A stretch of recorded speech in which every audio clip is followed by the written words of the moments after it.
네, 시청자 여러분 안녕하십니까. 세금좀 아는 누나 양희선 세무사님 나왔었습니다. 네. 안녕하세요. 양 세무사는 지금 차를 몰고 다니시잖아요. 네. 오늘 보면 그 국회 앞에서 택시 기사 한 분이 분신 자살을 했어요. 아, 그 참 안타까운 일이 벌어졌는데요. 자, 이 뭐 때문에 그랬느냐 하니까 이분이 그 카풀 반대한다고 요즘 택시 기사들이 몇만 명이 모여가지고 시위도 하고 있거든요. 네. 근데 이제 이번에 국회에서 카풀 제도를 갖다가 막 통과시키는 쪽으로 이렇게 이제 몰고 가고 있지 않습니까? 네. 그래서 싸우다가 50대 택시 기사가 이렇게 분신을 하게 되고 그러다 보니까 택시 노조 쪽에서는 이제 끝까지 싸우겠다. 이렇게 지금 이야기를 하는데요. 자, 사실 이 방송을 보시는 분들 중에 카풀 제도 도입을 법적으로 한다라는 부분이 뭔 의미가 있는가를 이해를 못하는 분도 계실 건데요. 카풀이 네. 뭔지 좀 설명 좀 하시죠. 네. 사실 저도 그 몇 번 이용을 한 적이 있어요. 아, 카풀을요? 네. 지금 법이 통과 안 돼도 제도는 되어 가고 있습니까? 어플이 있는데요. 네. 네, 어플이 있는데, 여기에는 이제 카풀. 여기서 어플이라면 어플리케이션이라고 또 이 저기 스마트폰에 네. 이 카풀만 하는 대리기사 전용으로 부르는 그런 것처럼. 네, 뭐 카풀 이렇게 한다는 그 아이콘이 있어요. 그래서 그거를 다운을 받고 회원 가입을 하면 차를 운영하시는 개인 일반 운용을 하시는 분들이 등록을 거기다 해요. 그러면 저같이 택시가 안 잡히거나 이제 그럴 때 내 목적지를 이제 입력을 하면 택시처럼 제 목적지를 입력을 하면요. 카카오 택시처럼 입력을 하면 그 주변에 차 돌아다니시는 분이 등록을 한 분이 이렇게 뜨면서 매칭이 되면은 카풀을 하는 거예요. 그러면 네. 카풀은 택시는 미터기가 있어갖고 요금이 쫙쫙쫙쫙 올라가잖아요. 네, 카풀 요금 그럼 어떻게 측정을 합니까? 미리 그 차를 타기 전에 네. 미리 요금이 안내가 돼요. 그래서 결제를 미리 합니다. 아니 어떤 게 있습니까? 네. 뭐 안내기 같은 게 있습니까? 카풀에도? 아니요, 그런 건 없고요. 그 어플에 들어가셔서 그 프로그램 상에 이미 다 핸드폰으로 이미 결제를 해요. 아, 그러니까 네. 이미 차를 부르기 전에 그러니까 부를 때 이제 누구랑 매칭이 되면 바로 결제가 네. 핸드폰을 통해 가지고 핸드폰에 있는 뭡니까? 그 페이 결제는 네, 뭐 신용카드를 하던 계좌이체를 하던 뭐 해서 등록을 신용카드를 시켜 놓으면 회원가입 하려면 일단 신용카드가 하나 등록이 돼 있어야 되겠네. 그쵸, 뭐 결제를 타려면은 뭐라도 되어 있어야 돼요. 그래서 그렇게 해서 저도 몇 번 이용을 한 적이 있는데 제가 알기로는 그 카풀을 이제 하려는 차 운전하는 사람, 차 소유주가 그거를 하려고 하면은 차량 등록증부터 뭐 자동차 보험, 개인 뭐 신분 개인 정보 그런 것들을 다 그 어플 회사에 제출을 하고 등록을 해서 오케이가 떨어져 승인이 되면 그때부터 할 수가 있어요. 네. 그러니까 지금도 이제 이렇게 하고 있는데 이제 네. 정부에서 본격적으로 이거 네. 관련해서 법을 네. 만들어가 제도적으로 이 카풀을 택시처럼 인정을 해주겠다. 이제 이렇게 가니까 네, 이제 반발이 지금 거죠. 택시기사들 네. 난리가 난 거 아닙니까? 이것도 사실 많이 되게 많았었는데 네. 근데 이게 사용하는 사람 입장에서는 사실 택시가 안 잡힐 때가 있어요. 뭐 밤에 네. 우리 또 양세무사 오늘 뭐 좀 달렸다 이렇게 해가지고 강남역에서 좀 차들 나오면 택시는 안 오고 안 오죠. 네, 그러니까 이제 오늘 계좌 먹기로 옛날에 네. 우리 때는 뭐 더블 네. 뭐 이렇게 트리플 이렇게 지나가는 택시 이래야 이제 썼죠. 네. 저도 진짜 뭐 10,000원 추가 뭐 10,000원 뭐 이런 것도 해보고 했는데 금요일이라든지 되게 핫한 시간이 있잖아요. 네, 그때 카풀 하면 옵니까? 네. 그때 오기도 하고요. 그다음에 택시를 이용했을 때 뭐 장거리 운전이라든지 일단 첫 번째 가격 면에서 좀 더 저렴한 게 있었어요. 택시보다요? 네. 좀 쌉니까? 그때 쿠폰이라든지 좀 혜택이 처음에 이제 이거를 많이 사용해라 해서 그거를 많이 나와서 뭐 쿠폰, 뭐 평일 쿠폰, 뭐 퇴근 쿠폰 뭐 이렇게 약간 좀 그러니까 좀 이렇게 젊은이들에 맞게 해서 뭐 예를 들면 뭐 10,000원, 뭐 몇천 원에 어디까지 갈 수 있는데 사실 택시를 타면은 이제 더 좀 더 비싸다든지 아니면 이제 개인 자동차로 운영을 하다 보니까 사실 뭐 그게 외제차가 나올 때도 있고요. 뭐 그 사람이 소유한 뭐 개인차가 그냥 국산차가 나올 때도 있고요. 아니 외제차를 몰고 다니면서 카풀은 또 왜 합니까? 그게 제가 물어봤거든요. 저도. 예. 저도 이용을 하면 제가 또 이제 습성이 있어서 궁금해가지고 저도. 그건 좋은 습관이네요. 네, 이거 수익은 어떻게 들어오는지. 왜 이걸 하기 시작했는지 인터뷰를 제가 하면서 뭐라 그래요? 네, 해보니까. 일단은 보통 직장인들 직장인들이에요? 네, 직장인들도 많으셨어요. 아니면 사업을 그냥 이렇게 하시는 투잡이 되게 많으셨고요. 직장인들 중에서는 이제 뭐 정시 퇴근하는 사람들도 있지만 약간의 이제 유도리 있게 뭐 5시, 4시 이렇게 좀 자유로우신 분도 있으시더라고요. 예, 아니면 프리랜서처럼 일하시는 사람들. 아니면 상관없이 본인 그냥 퇴근할 때 되게 막히잖아요. 서울이 어차피. 그래서 그냥 퇴근하는 길에 뭐 태워다 주고 가겠다. 그렇죠. 네. 그래서 그러면 제가 근데 이거 수입이 되냐 그랬더니 기름값 정도는 당연히 빠진다는 식으로 받는다는 식으로 얘기를 하시더라고요. 자, 그러면 이제 네. 하나 궁금한 거는 이제 그 사람은 택시 카풀을 하는 분은 네. 카풀 어플 회사로부터 네. 이제 나중에 이제 내릴 때는 그냥 카드로 했으니까 네, 저는 그냥 빠이빠이하고 내립니다. 내리는 거죠. 네, 네. 그러면 거기서 이제 정산을 해줄 거 아닙니까? 네, 네. 그러면 뭐 몇 프로 좀 해준다든가요? 제가 알기로는 수수료 일단 떼고요. 예. 뭐 그 율까지는 제가 기억이 안 나는데 예를 들면은 그 요금이 10,000원이면 뭐 20%는 이제 카풀 그 어플 회사에서 가져가고 나머지 80%인 8,000원에 대해서 받는데 제가 알기로는 세금은 이제 원천징수는 띄고 받는 걸로 알고 있어요. 네. 그러면 원천징수는 거기에도 3.3이고 네, 네, 나머지 네. 그분은 이제 받은 돈을 나중에 종합소득세 때 네, 자기 합산해서 월급이나 이런 거하고 신고하고. 합산해서 신고하는 겁니까? 네. 아, 그렇구나. 네. 그럼 카풀을 타고 가다가 사고가 나면 그때는 이제 어떡합니까? 보험은? 저도 진짜 그게 좀 궁금했어요. 사실 그거는 제가 뭐 물어본 적이 없거든요. 예.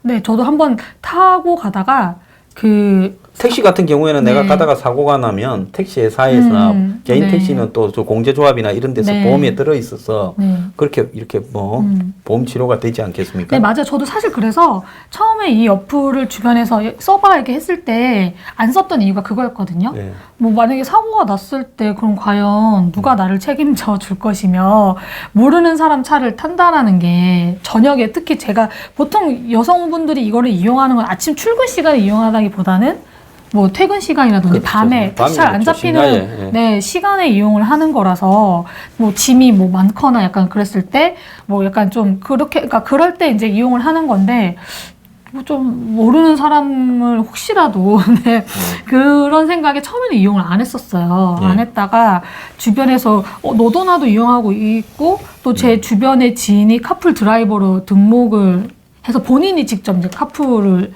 한번 해봤다고 말씀도 하시고 그러셔서 이게 아직 그렇게 위험하지만은 않은가? 라고 해서 정말 그때 한번 처음에 약간 택시가 너무 안 잡혀서 추운 겨울이었는데 작년에 진짜 어쩔 수 없이 한번 이용을 해봤는데 저는 사실 그때 괜찮았었거든요. 솔직하게 말씀을 드리면 친절하셨고 또 뭐 차 내부 상태도 굉장히 깨끗했고 네 되게 그래도 안전하게 좀 잘 가서 가격도 뭐 택시 요금엔 별 차이 없이 그때는 뭐 저렴했었고 그래서 몇 번 이용을 했는데 이제 제가 차를 구입하면서부터 네 이용을 안 하기 시작을 했었어요. 네. 카풀이 그런 거구나. 네. 일단은 뭐 범죄나 이런 부분에 대해서는 보면 뭐 이 개인 카드들이 네. 다 사전에 네. 그게 돼 있고 네, 또 있습니다. 어플을 네. 통해서 상대 운전한 사람이 네. 드러나 있기 때문에 네. 범죄 있는 부분은 생각보다는 조금 덜할 것 같고요. 네, 맞아요. 네. 네, 그 다음에 이제 중요한 것은 택시하고 이제 서로가 네. 이제 무한 경쟁인데, 그게 문제인 거죠, 사실은. 네. 예. 자, 참 이런 부분들을 우리가 이제 그런 거하고 비슷한 거라고 봐야 돼요. 우리가 배달의 민족이니 뭐 이런 거 있지 않습니까? 네.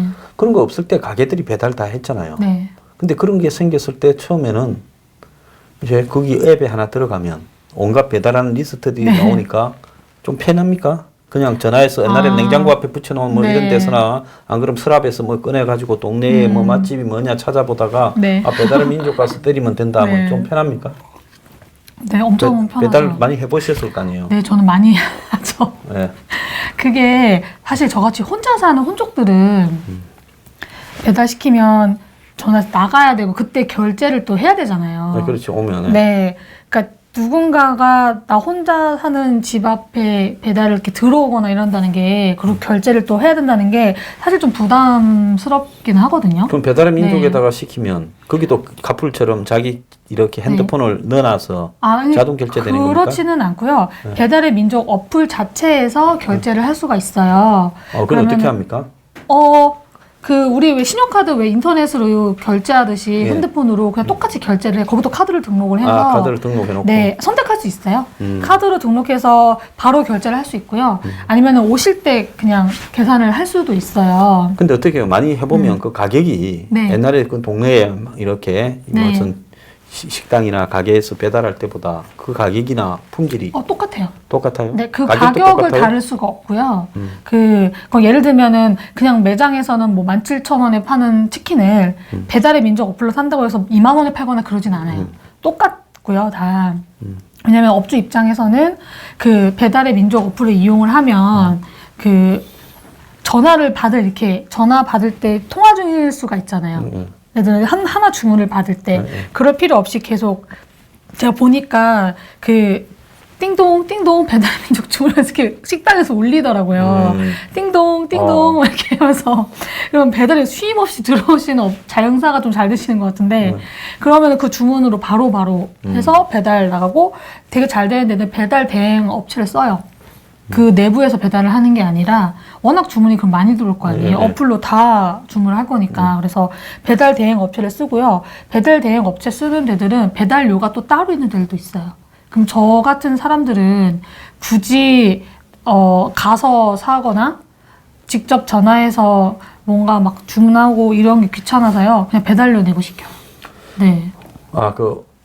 배달의 민족에 배달료를 줍니까? 배달의 민족이 주는 게 아니고 그 업체 측에서 배달 대행 업체를 쓰기 때문에 그렇게 하더만요. 네, 그래서 결제할 때 배달료까지 뭐 3,000원이면 3,000원, 2,000원, 2,000원. 요즘 배달료가 다 생겼다고 네, 요새는 그러더라고요. 대부분이 많이 있어요. 그래서 그거를 결제를 하고 그냥 집에서 다 결제를 하는 거예요. 말할 필요도 없고 전화할 필요도 없이 다 하고 그 다음에 이제 배달분이 오시잖아요. 그러면은 그냥 뭐 예를 들면 집 그 현관에 전화하면 앞에 놓고 가주세요라고 하면은 놓고 그냥 가시면 되는 거고. 집에서? 네, 저는 마주칠 일이 없는 거죠. 네, 전화기로 다 이렇게 하는 거예요? 네, 마주칠 일이 그럼 없는 배달의 민족은 아예 그런 것까지 하나로 다 되는 거고. 네, 다 돼요. 뭐 그 요청사항에 뭐 배달 오시면은 문 앞에 놓고 가주세요. 그럼 업체 측에서는 어쨌든 이 배달의 민족이나 이런 걸 하면 자체적으로 배달원을 두고 하는 것보다 네. 이제 보면 뭐 광고비 부담도 뭐 이야기가 나오고 또 실제로 네. 거기 이제 나중에 주도권을 네. 이제 그런 중간에 배달 어플에서 지게 되면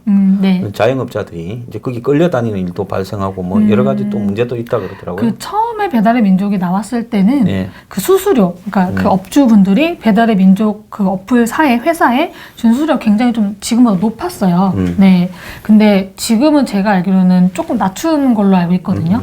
거의 없거나. 왜냐면은 이제 그 너무 많이 다들 쓰다 보니까 배달의 그 민족 같은 경우에는 조금만 수수료 받아 엄청 지금 되게 많이 등록이 되어 전국에 거의 다 등록이 되어 있거든요. 그래서 저의 거의 사장님들 대부분은 네 배달의 민족 뭐 요기요 어플은 거의 쓰시는 것 같아요. 네 사용을 하시고 뭐 그거에 대해서 뭐 쓰는 거에 대해서는 뭐 나쁘다거나 불만이 있으시다고는 말씀은 안 주셨고요. 그러면 배달하는 사람은 직원이 네. 뭐 배달의 민족이나 여기요 같은 네. 그런 회사 직원일 거 아니에요? 아니에요. 업체 네, 직원이에요? 업체 직원이에요. 네. 그 배달의 민족 자체에서 배달하는 거는 따로 자기네들이 운영을 하는 배민 라이더. 다른 게 네, 있어요? 따로 있고요. 그냥 동네 치킨점에서 나는 배민 어플하고 연계돼서 나는 배달을 받고 싶다라고 하면은 배달 주문만 하지. 네. 실제로 배달을 이렇게 오는 오토바이는 네. 그건 업주분들이 고용하시는 분들이에요. 업주가 하고. 네, 그래서 그 업주분들이 직원으로 배달이 너무 많으면 고용하기가 힘드니까 그 배달 대행 업체를 쓰시는 거예요. 그래서 그 배달 대행 업체까지 오셔서 배달을 다 하시는 거예요. 네. 그럼 배달 대행 업체는 또 배달의 민족 어플하고는 또 관계가 없는 네, 거예요? 다른 거예요. 참 그러면 이제 하나 오는 게 옛날에는 그 업체에서 월급 얼마 주고 네. 뭐 안 그러면 뭐 조금 성과급을 조금 주고 이렇게 해가지고 이렇게 네. 하는 애들이 했는데 네. 이제는 배달 앱이 중간에 나타나고 또 그 네. 배달 앱 밑에서 또 배달만 전문으로 한 또 대행 업체가 있고 이것이 네. 연계돼 가지고 네. 세 단계를 거치는 부분이네요. 그러니까 배달의 민족이나 어플이 생기면서 배달이 예전에는 어플이 없었다고 생각을 해보면 다 전화로 받아서 주문을 할 거잖아요. 네, 네. 그러면 예를 들어서 1시간 동안 그 전화로 받을 수 있는 주문은 한계가 있을 거잖아요. 전화하는 동안에 뭐 전화기가 두세 대 갖다 놓지 않으면 받을 사람 필요하고. 근데 그냥 어플로 전국, 예를 들면 그냥 서울에 있는 모든 사람이 동시에 어플을 주문을 할 수 있다라는 거. 그다음에 이제 그러면, 또 중요한 거는 이게 지도겠네. 지도? 옛날에는 무슨 무슨 아, 몇 네네. 번지 이렇게 하면 그걸 묻고 또 확인하고 네, 네. 이래야 되는데 이제는 배달의 민족 그쵸, 거기로 네. 하면 이따 손으로 지도 네. 쓰는 거죠. 다 주소 다 쓰고 네. 다 해서 뭔가 전화해서 불필요하게 서로 얘기할 필요가 없어요. 네. 뭐 예를 들면 단무지 많이 주세요 이런 것들도 요청 사항에 다 써요. 아, 요청 사항에 배달 어플 요청 사항에 네. 단무지 추가 뭐 이런 식으로 네, 네, 쓰면 다 써요. 네. 아, 참. 이제 우리도 이제 늙으면 이제 저기 아유 네. 참 이게 이제 배달의 민족 어플이나 뭐 여기요 같은 걸 배달 한번 안 해본 사람들은 이제 노인이다. 안 그러면 디지털 디바이더다. 이제 카풀도 한번 이용 못 해본 사람은 우리는 어디에 카드를 등록시킨다라는 게 네. 뭐 사고 날까봐 두려운 거 아니라 네. 이렇게 찍고 카드에 신용번호 그다음에 뭐 기한 있으면 뭐 사용 기한 네. 뭐 찍고 뒤에 있는 뭐 또 내 자리 네. 찍으라 이런 거를 해서 잘 되는 적이 별로 없어가 굉장히 그 포비아 공포증을 가지고 있어 공포증을 그래서 아. 카드를 뭐 등록하시오 이러면 내 손으로 해가지고 지금 할 수 있는 거는 넷플릭스 하나 내 등록해가 되는 순간에 그거 하시면 다 하실 줄 아는데. 신세계 같더라고 빵빵 하면서 그거 하실 줄 알면 다 하시는 건데. 그래서 영화를 좋아하다 보니까 그거 네. 하나만 등록해가 내 손으로 해봤어요. 참. 자, 그 이제 이번에는 그 여성들의 네. 뭡니까 20, 30대 특히 여성들이 무슨 소확행 해가지고 네. 뭐 혼자 밥도 먹고 혼자 여행도 가고 뭐 혼자 뭐 많이 하더라고요. 네. 그게 이제 왜 그런다고 봅니까? 소확행이라는 말이. 아예 그냥 이룰 수 없는 꿈은 이렇게 꾸지도 말고 눈앞에 그냥 인생을 그냥 보이는 대로 소소하게 즐겁게 살자 이런 이야기입니까? 뭡니까? 글쎄요. 그 소확행이라는 게 뭐 약간 유행어처럼 나왔는데요. 일단 뭐 다 조금 연계된 거긴 한데 네.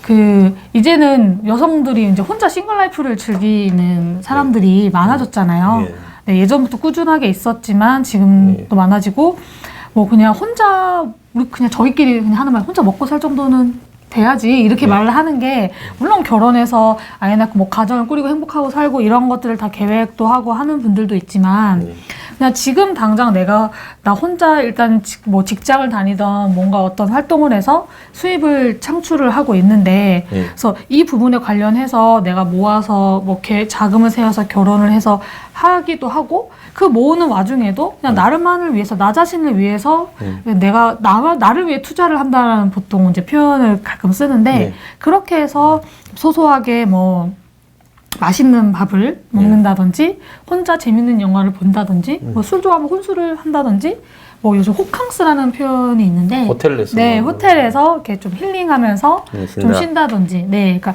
그런 식으로 그 하고 뭐 나를 위해서 투자를 하는 거죠. 뭐 나 열심히 일했고 나 뭐 오랫동안 일했으니까 나한테 투자를 하자. 뭐 그래서 나 쌍꺼풀 수술 좀 할까? 막 이렇게 해서 나를 위해서 투자를 하고. 네. 우리 그러면 저 양세무사는 네. 자신을 위해서 소확행을 한 게 뭐가 있습니까? 이게 소확행이 소소하게 돼야 되는데 좀 자꾸 자주 하다 보니까 이제 소확행이 안 되고 대학행이 네, 대학행이 됐는데 제가 먹는 거를 좋아해서 먹는 거요. 네. 맛집도 좀 있으면 소개 하나 해야 돼. 네, 제가 진짜 먹는 걸 너무 좋아해서 먹는 거 좋은 거죠. 네, 혼자 예를 들어서 뭐 좀 지치거나 뭐 오늘 하루 힘들었다 아니면 뭐 오늘 좀 스트레스를 좀 받았다라고 하면 저는 좀 음식을 좀 맛있는 거를 먹어요. 어떤 걸 먹고? 저는 회전 초밥 같은 거를 혼자 회전 초밥집 가서 네 많이 먹어요. 몇 그릇 좀 뭐하고 제가 물어보지는 않겠습니다. 네. 근데 넣을 때 좀 돈이 적으면 되죠. 네, 거의 그럴 거면은 그냥 오마카세 코스를 먹지 그러니까. 그렇죠. 일본 집에 가서 네. 예? 네, 그럴 거면 그냥 코스를 먹지 그러냐. 오마카세인가 보죠. 네, 그걸 먹지 그러냐. 그럼 이제 주방장이 지 마음대로 이제 차려주는 네, 코스. 네. 그거는 좀 비싸죠. 네. 근데 그걸 해전 초밥을 먹어서 오마카세하고 네. 비슷하게 놓은다 하면 네. 야, 그거 참 네. 10그릇 드나? 네, 뭐 그래서 예. 그러니까 그렇게 제가 좋아하는 거를 좀 먹고 좀 위안을 삼거나 아니면 그래서 배가 좀 불러지면 이렇게 위안이 좀 됩니까?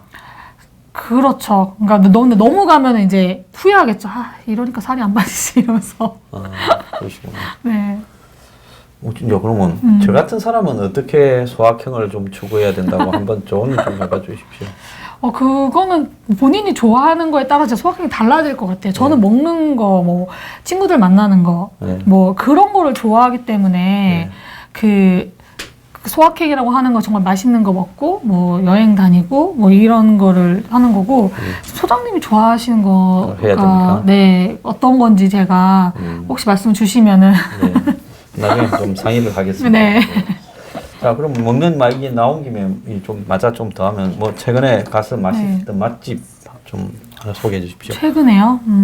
혼자 혹시 구워 먹는 고깃집에 가본 적 있어요? 요즘 네. 하루 같은 거 하나 넣어놓고 1인분 고기를 네. 굽는다. 원래 고기 먹으러 혼자 잘 못 가잖아요. 네, 맞아요. 희한하게 딴 데는 혼자 가는데 고깃집은 네. 이 4인 책상이거나 이래가지고 뭐 작아도 2명이 네. 앉는 거지. 그 가서 또 혼자 고기 먹고 있으면 저 사람은 이거 친구도 맞아요. 없고 네, 사장님 눈치 보이고. 네, 사람 눈치 보이고 또 거기에 불 넣잖아요. 또 네. 불 넣으면 그 기양 불 넣고 네. 이런 똑같은데 좀 매출이라도 나와야 되는데 혼자서 뭐 고기를 3, 4인분 먹을 리도 없을 거고.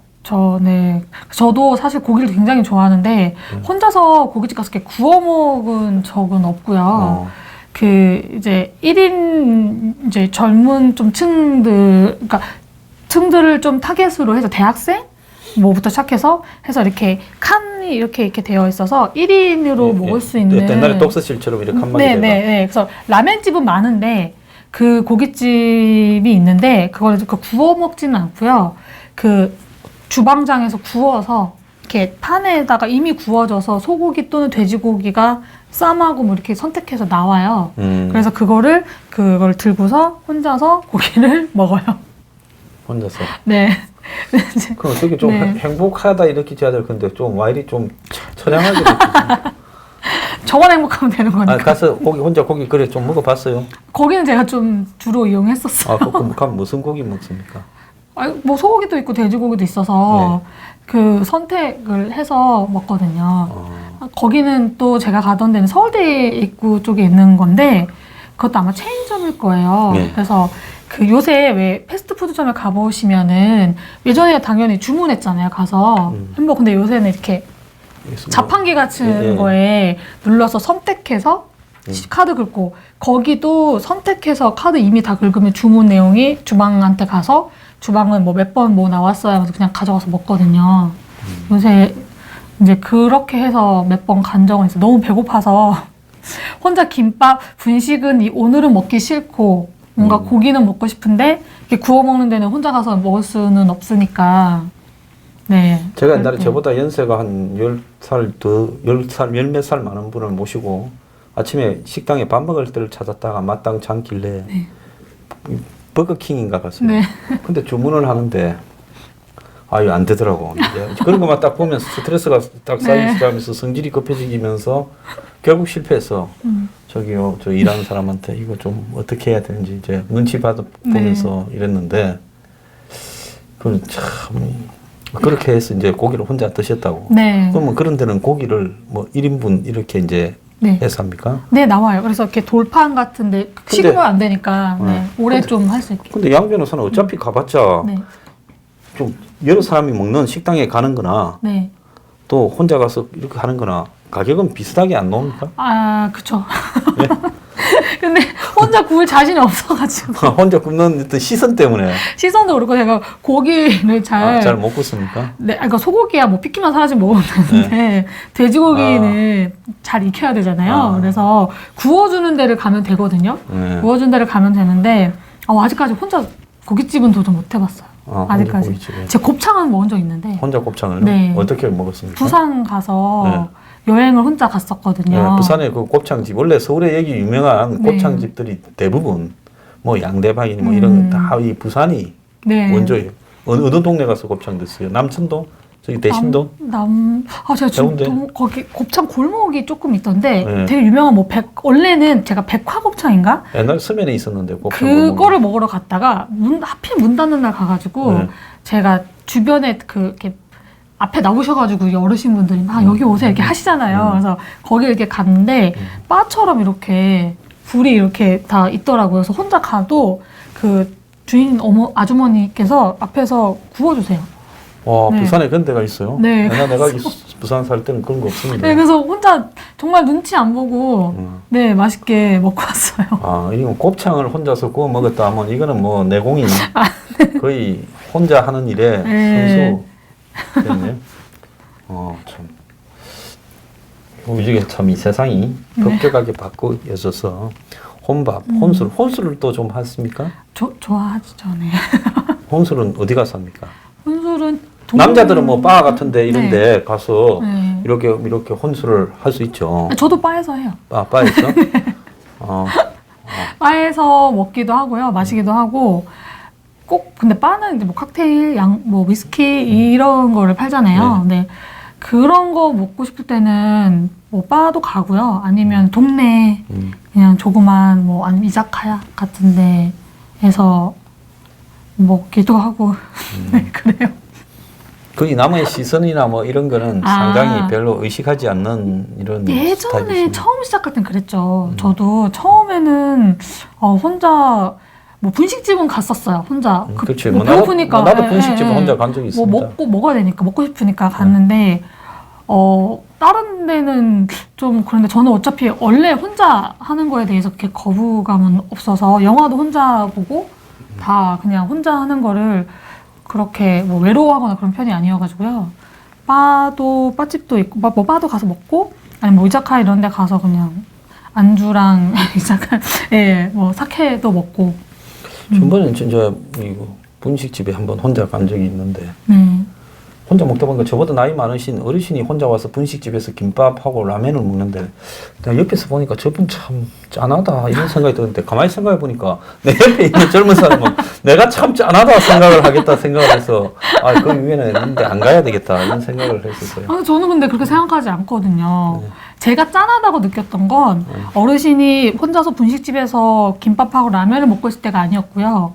김밥에 소주 한 병을 시켜서 드시고 있었을 때가 그걸 봤을 때 짠하다고 느꼈어요.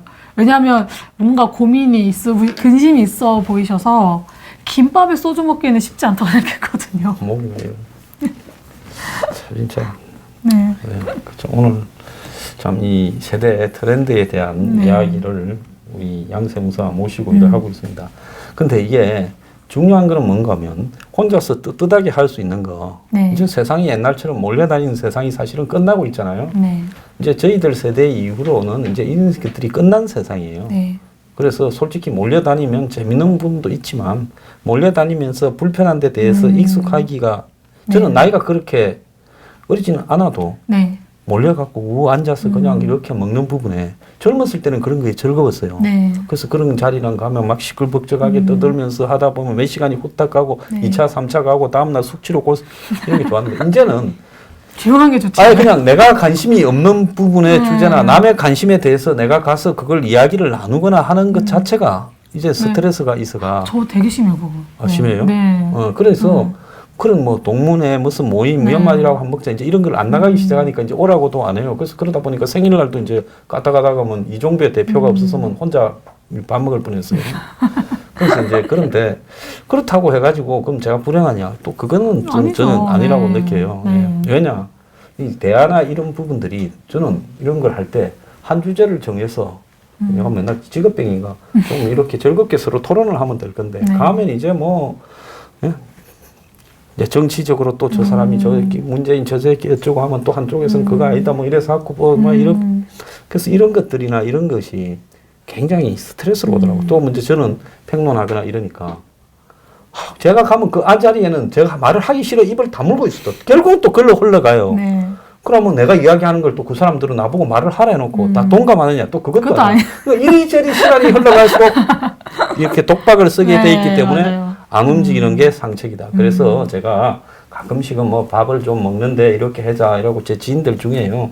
이렇게 막 말씀을 하시는 분이 있어요. 황장수 아니야 하면 뭐 그래도 조금 뭐 유튜브에서 유명해졌다고.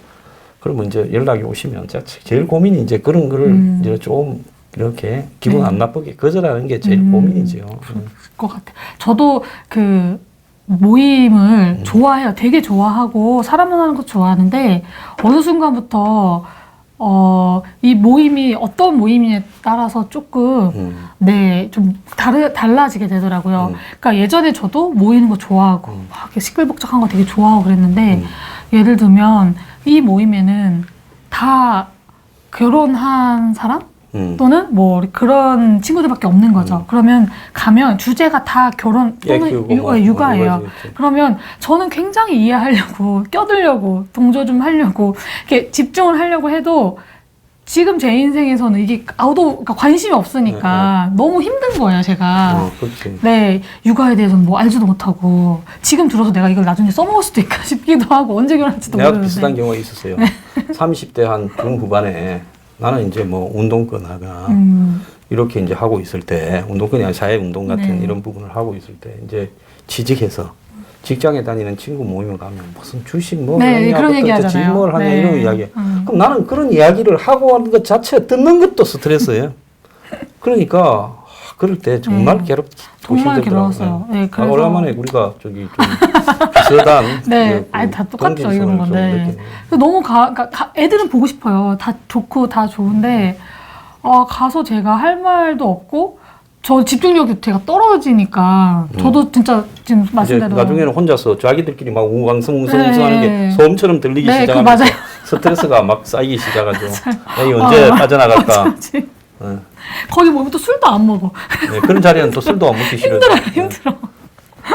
그래서 차라리 이것들 보고 오늘 주제는 이거고 여기에서 벗어난 사람은 퇴장이다. 누가 뭐 교통 정리할 수도 없는 거고 그죠? 네. 그래서 참 세상이 이제 이런 게 점점 젊은 분들 연배에서는 이런 게 심해지는 것 같더라고요. 심해지죠. 이게 다 연관된 게 이런 이유가 다 뭐겠어요. 요새 다 그러니까 누군가 같이 우르르 모여서 이런 것보다 혼수 이게 다 왜 나오느냐면 물론 경제적으로 혼자 살기 편하고 그런 것들도 있지만 개인주의 성향도 많이 무시할 수가 없죠. 그냥 나 혼자 좀 피해받기 싫고 남한테 뭐 도움받기도 싫고 피해주기도 싫고 피해받기도 싫고 주기도 싫고 다 이런 것들이 다 연계된 거거든요. 그래서 나 참 신기한 거는 보면 서양 사람들 보면 어느 집에서 파티한다 니 갈래 해서 가잖아요. 그러면 거기서 보면 새로 처음 보는 사람들이야. 근데 모여갖고 서로 대화하고 막 떠들고 이렇게 하잖아요. 네. 근데 그런 걸 보면 저 사람들은 어떻게 저렇게 모르는 사람들끼리 처음 만나서 어떤 주제도 없이 이렇게 막 술을 먹고 또 이 사람하고 이야기하다가 저 사람한테 하고 하는 게 어떤가. 언제 한번 그걸 내가 또 탐구를 좀 해봐야겠다. 왜 한국 사람들은 그게 잘 안 될까? 요새는 그래도 많이 이제 뭐 어떤 모임들이 있죠. 그러니까 무슨 공부하는 모임, 책 읽는 모임 뭐 이런 것들이 좀 많더만요. 독서 모임. 독서 모임 해가지고 얼마 전에 신문에 보니까 독서 모임 하는 걸 만들어가.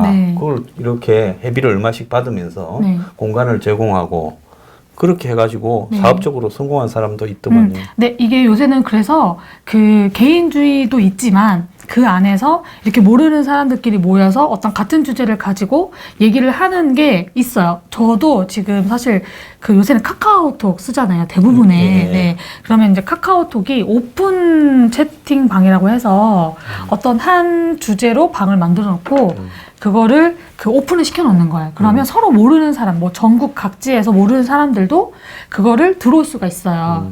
뭐 암호를 걸 수도 있고요. 암호를 아는 사람만 그 방에 들어올 수도 있는데, 뭐 예를 들면 어떤 뭐 자영업자들의 모임 해가지고 그 방에는 그 자영업자 하시는 분들 뭐 플러스 하고 싶은 사람들, 뭐 예비 창업자 분들이 다 모여 있는 거예요. 그래서 막 100명, 뭐 80명들이 막 다 있어요. 그래서 대화를 하면서 정보도 공유하고, 뭐 번개 모임도 갖기도 하고, 제가 지금 오픈 채팅방에도 저도 속하는 모임이 한 두세 개가 있는데, 진짜 번개로 만난 적도 있고요. 그 모임은 이제 뭐 비즈니스적인 모임이긴 했는데, 그래서 비즈니스 얘기도 거의 같은 이제 주제를 갖고 있으니까 지루하진 않죠, 여기는.